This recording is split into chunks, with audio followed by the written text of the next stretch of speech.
Nah, sekarang kita akan melihat apa tipe-tipe yang harus kita pahami, yang harus kita kenali, dan apa yang kita dapatkan setelah karyawan kita mengikuti tes TVIT. Nah, kita akan masuk di penjelasan umum, kepribadian, dan kinerja berbasis psikogenetik. Psikogenetik ini adalah aplikasi TVIT dalam dunia kehidupan. Saya akan mengawali dengan sebuah proses matra kecerdasan genetik. Anda perlu tahu bahwa ada 4 level kecerdasan yang perlu kita persiapkan dalam membangun mentalitas manusia. Level paling bawah adalah personality. Aku yang mengenal potensi diriku. Ini tahap pertama dalam kehidupan. Orang harus mengenal dirinya. Who am I? Siapa aku? Kemudian setelah dia mengenal potensi-potensi dirinya, maka kemudian masuk di level berikutnya, yaitu mentality. Membangun aku yang siap bersaing, berjuang, dan bekerja sama dengan orang yang berbeda-beda. Siap bersinergi, siap berkolaborasi. Dan setelah itu masuk di level yang ketiga, yaitu morality, level leadership, di mana seseorang akan siap, aku yang berjuang untuk kita. Leadershipnya mulai muncul. Dan nanti di level yang ketiga adalah spirituality, yaitu pribadi yang dia siap menjadi aku yang mengajak semua orang semakin mendekat kepada Allah, mendekat kepada Tuhan yang Maha Kuasa. Inilah level matra kecerdasan.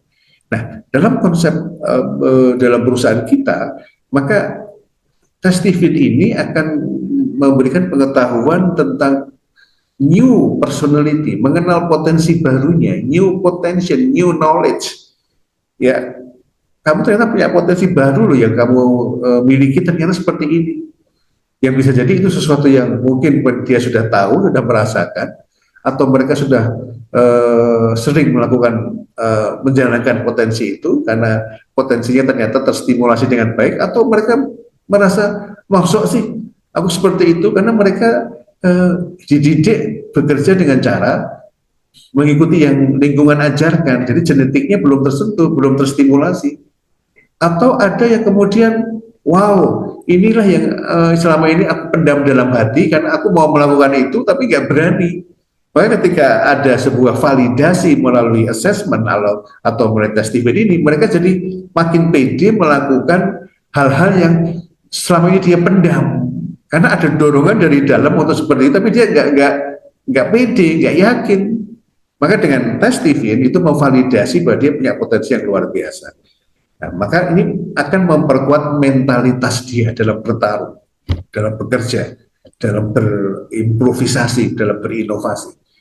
Dan setelah itu mereka akan lebih mudah digerakkan untuk menjadi leader, moralitasnya untuk mengajak semua orang berjuang, dia akan semakin punya bekal untuk bisa memaksimalkan dirinya dan memaksimalkan tim. Dan setelah itu akan muncul panggilan-panggilan spiritual dalam dirinya untuk menjadi leader yang mengajak pada kebaikan. Nah, inilah gambaran tentang matra kecerdasan. Nah, sekarang saya akan menyampaikan secara sekilas tentang jika Anda sudah melakukan tes TV, maka Anda akan mendapat gambaran dari tim Anda bahwa orang sensing itu seperti tanah. Diam, tenang, tapi kuat menyangga beban kehidupan. Menyangga rumah, menyangga apapun di atasnya. Sedangkan thinking itu ibarat besi. Tegas, kuat, tidak mudah dikalahkan. Intuitif bagaikan kayu. Dia itu bisa menjadi pintu, bisa menjadi apa saja. Dia itu bisa menghasilkan apa saja. Menjadi seseorang yang bisa melahirkan ide apapun. Ya, seperti dari kayu itu bisa jadi meja, kursi, jendela. Dia bisa membuat produk-produk atau barang-barang yang bermanfaat bagaikan pohon. Ya, diolah apapun bisa. Nah, kalau feeling itu bagaikan api, menghangatkan, memanaskan, mematangkan, bahkan sampai membakar, ya, itu api. Ya, sebuah spirit dalam dirinya itu karakternya api. Sedangkan insting bagaikan air, dia bisa beradaptasi dengan berbagai kondisi, menyejukkan, melancarkan, kemudian menyegarkan, itu sosok insting. Nah, Jika Anda sebagai seorang yang sudah ikut tes TV, maka keutamaan sehari-hari akan muncul. Jika ada karyawan yang sensing, maka dia ulet, tangguh. Kalau thinking cenderung pandai dia, cerdas, pintar. Kalau intuitif dia tuh kreatif, inovatif. Ya, bahkan sering melakukan hal yang agak gila, yang aneh gitu ya. Kalau feeling dia empatik, hangat, bersahabat. Sedangkan insting dia serba bisa, serba siap melayani. Dia itu serba mudah untuk melakukan interaksi dengan bawahan atau atasan. Dia serba bisa. Oke, kemudian selanjutnya ini cara bekerja. Dari tes Steven ini, Anda akan tahu cara bekerja yang biasa yang seharusnya mereka lakukan. Sensing itu suka dengan keteraturan dalam bekerja. Sedangkan thinking, dia senang bekerja mandiri. Maka perlu ada ruang untuk me time, ya, untuk bisa merancang sendiri. Karena kalau terlalu banyak kerjasama dengan banyak orang, dia nggak efektif. Sedangkan intuiting bekerjanya variatif, dia bisa dengan cara baru, pola baru, atau strategi baru. Dia senang diberi ruang untuk bekerja yang berbeda, cara yang berbeda. Sedangkan feeling, bagusnya bekerja bersama. Dia itu akan lebih efektif kalau ada tim atau orang lain yang mendampingi dia. Sedangkan insting itu bekerja spontan, pokoknya jalan dulu, nanti evaluasi belakangan. Dia itu orang yang responsif, mau mencoba dulu, action dulu, berarti persiapan evaluasi belakangan. Ya. Kemudian yang berikutnya, setelah mengetahui cara bekerja ini, Anda jadi tahu juga karyawan Anda ini terbiasa seperti apa sih. Sensing itu efisien, hemat. Thinking efektif, bagaimana pekerjaan itu tepat. Sedangkan intuiting solutif. Pusat solusi berbagai masalah itu ada di intuiting. Jadi kalau Anda punya tim yang intuiting, maka solusi-solusi sebenarnya ada pada pikirannya. Ya, cuma dia kadang-kadang nggak mau ngomong. Ya, sedangkan feeling persuasif, cara mempengaruhi. Sedangkan insting responsif, kecepatan. Kemudian, apa sih yang orientasi yang mereka sukai ketika bekerja? Sensing lebih menyukai pekerjaan yang ada bentuknya, benda, konkret, bukan abstrak. Ya, jadi sesuatu yang menangani yang konkret-konkret, yang ada barangnya, ada wujudnya. Sedangkan thinking bagus dia untuk menangani proses, mendiagnosis proses, memperbaiki sistem, menemukan chain, ya, manajemen yang lemah, yang rapuh, yang resisten. Itu kehebatan orang thinking. Sedangkan intuiting, kehebatannya ada pada ide. Dia senang kalau melahirkan ide-ide baru, kemudian kreasi-kreasi baru atau kreativitas. Sehingga orang intuiting dikenal sebagai orang yang pusatnya ide baru atau kreatif. Sedangkan feeling itu menyukai interaksi dengan orang, dengan people, menjalin hubungan, menjalin sinergi, persahabatan, networking, itu orang feeling. Sedangkan insting menyukai peran. Dia diberi peran yang bisa bermanfaat bagi banyak orang. Dan dia dilibatkan dengan berbagai macam organisasi, mewakili organisasi untuk bisa hadir di berbagai macam komunitas. Ini orang insting cocok untuk menjalankan peran itu. Kemudian selanjutnya adalah hebat dalam hal apa masing-masing karyawan. Orang sensing bagus dalam hal ketelitian dan daya tahan kerja. Sedangkan orang thinking mengejar akurasi dan keteraturan. Intuiting hebat dalam menciptakan ide baru dan program baru. Sedangkan mereka yang feeling hebat dalam membangun tim dan kerjasama tim. Sedangkan insting lebih cepat, lebih taktis, dan lebih praktis dalam bekerja. Dia akan bisa menemukan cara-cara kerja yang praktis, yang simpel. Kunci sukses mereka dalam bekerja, dalam kehidupan, orang sensing akan lebih sukses kalau dia mulai berpikir meningkatkan skala dan waktu, yaitu dalam hal meningkatkan kemampuan menjalankan operasional dan mencapai hasil yang semakin meningkat. Thinking mengefektifkan sistem, melihat sistem, menilai, memperbaiki, dan kemudian menjaga sistem itu lebih efektif. Dia harus banyak belajar tentang strategi dan manajemen. Sedangkan intuiting dia kunci suksesnya kalau mulai terampil mengkapitalisasi aset. Dia bisa melihat apa yang dimiliki, aset apa yang ada, kemudian bagaimana cara menjadikan aset sebagai sumber uang, sebagai sumber cuan. Maka dia harus berpikir melihat kualitas dan juga membuat terobosan atau breakthrough. Sedangkan feeling, dia kunci suksesnya ketika sudah mulai tergerak dan mampu dan expert untuk menempa orang, melahirkan kader, melahirkan pemimpin baru. Maka dia harus banyak belajar tentang leadership dan membangun teamwork, tentu dengan komunikasi yang baik. Sedangkan insting, kunci suksesnya adalah ketika dia bisa memperlancar keadaan. Saat ada kebutuhan, saat terjadi stuck, dia muncul sebagai orang yang bisa mengalirkan atau menghilangkan hambatan-hambatan yang ada. Dia itu bagus dalam hal service ya atau pelayanan dan juga respon terhadap keadaan kritis. Dia itu kalau ada konflik bagus untuk menyelesaikannya, bagus untuk menjadi penyelamat atau sebagai mediator agar semuanya menjadi pulih normal kembali. Ya, nah bagi masing-masing kecerdasan itu punya kelemahan. Bagi Anda yang sensing, tolong kendalikan Anda agar tidak lagi matre semuanya diukur dengan uang, jangan transaksional, ya. Tidak semuanya harus dinilai dengan uang. Dedikasi, komitmen, loyalitas itu jangan Anda ganti dengan uang. Ini kalau Anda terlalu matre, Anda tentu akan sering terhambat di dalam karir Anda. Sedangkan thinking, tolong walaupun Anda tegas, Anda tuh rasional, Anda tuh disiplin, tolong mulailah belajar jangan jadi raja tega, jangan tegelan, jangan tegaan, ya. Perhatikan orang lain, manusiakan orang lain. Sedangkan yang intuiting, walaupun Anda hebat dalam ide-ide yang luar biasa, jangan selalu memikirkan ide-ide sehingga Anda menjadi orang yang antisosial, hanya menyendiri, hanya menghayal tentang ide-ide Anda, tidak, tapi jadilah orang yang berinteraksi dengan banyak orang. Jadilah orang yang membumi atau berbaur dengan tim yang lain. Sedangkan bagi yang feeling, nah ini yang menarik ini, feeling. Anda punya pesona, Anda punya inner beauty, maka perhatikan tatapan mata Anda. Pesona Anda itu jangan diumbar-umbar, ya. Jangan main mata, tapi kebablasan sehingga menjadi mata keranjang, ya. Menebarkan pesona, kemudian berbuat baik, ya, kepada semua orang, karena ini bisa ditafsirkan Anda itu menyukai dia atau seperti kode-kode perhatian tertentu. Nih hati-hati bisa buat orang tuh mispersepsi, salah paham. Ya, jadi ini agak unik ya, jangan mata keranjang.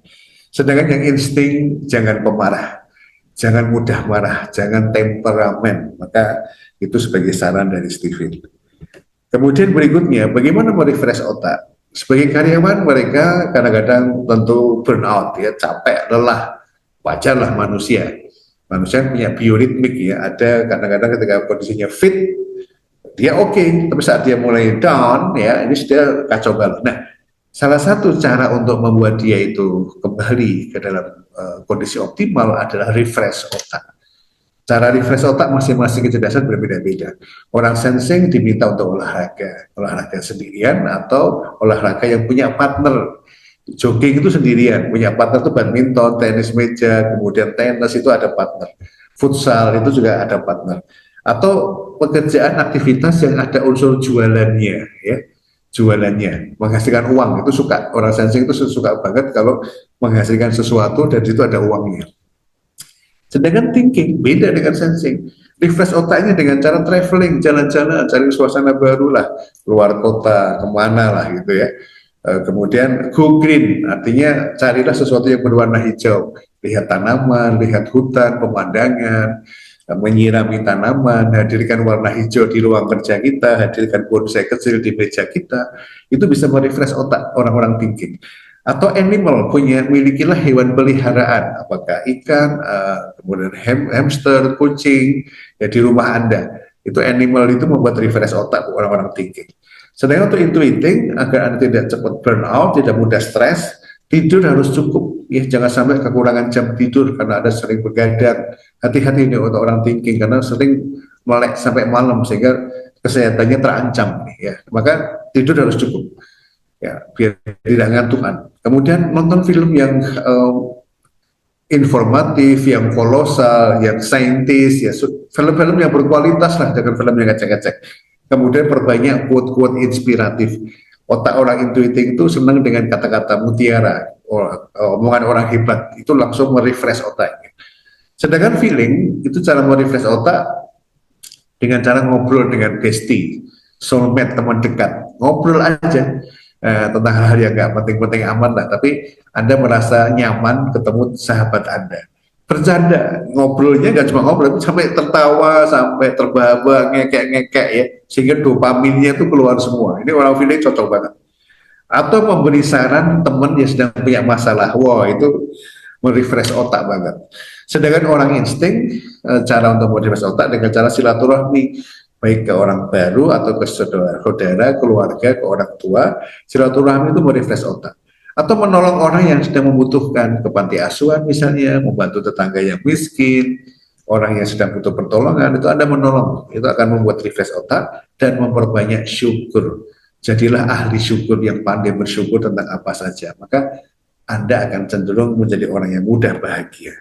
Nah, organ penting yang perlu dijaga bagi Anda agar tidak menjadi masalah dalam karir masa depan itu menurut Stephen Institute, sensing itu di lambung dan pencernaan. Hati-hati dengan lambung dan pencernaan, terutama masakan pedas. Sedangkan thinking, tulang dan ginjal, hati-hati. Harus berbanyak kalsium dan minum air. Intuiting, lever atau hati. Ini karena kurang tidur tadi, ya, maka harus pahami tentang fungsi lever. Feeling, pernafasan atau paru-paru. Hati-hati dengan pernafasan, telinga, hidung, tenggorokan plus paru-paru. Insting, jantung dan darah. Ada orang insting banyak bergerak, maka jantungnya akan bekerja ekstra, maka banyaklah olahraga yang menjaga kesehatan jantung dan nutrisi penyehat jantung, serta kualitas darah Anda harus selalu dijaga. Nah, inilah gambaran tentang hasil tes Stephen, dan nanti kami akan menjelaskan juga pengaruh golongan darah bagi masing-masing kecerdasan, karena ini juga ada pengaruhnya. Ya, misalnya ada orang sensing golongan darahnya O, maka dia adalah orang hasilnya sensing tapi rasanya feeling, karena O itu identik dengan feeling. Nanti ini akan kami jelaskan secara detail. Dan bagi Anda juga nanti dalam pengembangan orientasi pengembangan organisasi, jika orientasinya untuk menjalankan tugas-tugas manajerial atau memperbaiki sistem, maka tempatkanlah orang T atau orang F ya di situ. Kalau orientasinya hasil dan pengembangan organisasi agar memperbanyak omset, memperbanyak cabang, tempatkan orang intuiting dan sensing di situ. Orang insting siap di mana saja, dia akan menjadi partner yang baik. Ya, asalkan jangan jadi orang pertama, orang insting, dia harus jadi orang kedua atau orang ketiga. Orang pertamanya cari orang-orang yang level atas, yaitu yang hebat dalam konsep dan strategis, yaitu orang T atau orang I. Ya, sedangkan teknis pelaksanaan yang mengerjakan kalau bisa orang S atau orang F. Nah, ini sebagai panduannya. Nanti akan saya jelaskan implementasinya. Nah, terakhir saya hanya ingin menyampaikan bahwa apa yang saya sampaikan tadi sebagai pengetahuan tambahan yang mudah-mudahan bisa Anda pahami dan bisa Anda renungkan untuk dipertimbangkan bahwa tes Stephen bisa hadir sebagai penambah pengetahuan yang berkualitas untuk meningkatkan quality of thinking kita dan tim kita. Stephen membantu meningkatkan quality of thinking untuk siap membangun tim juara. Demikian dari saya, dan silakan Anda hubungi kami untuk konsultasi dan presentasi gratis. Anda bisa menghubungi nomor yang tertera di slide ini.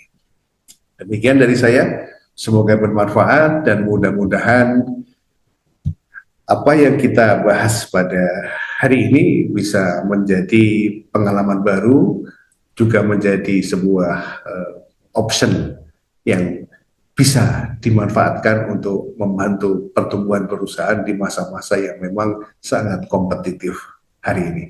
Demikian dari saya, semoga bermanfaat dan saya tunggu kabar dari Anda dan saya akan siap selalu memberikan penjelasan kepada Anda yang siap belajar hal-hal baru. Terima kasih. Assalamualaikum warahmatullahi wabarakatuh.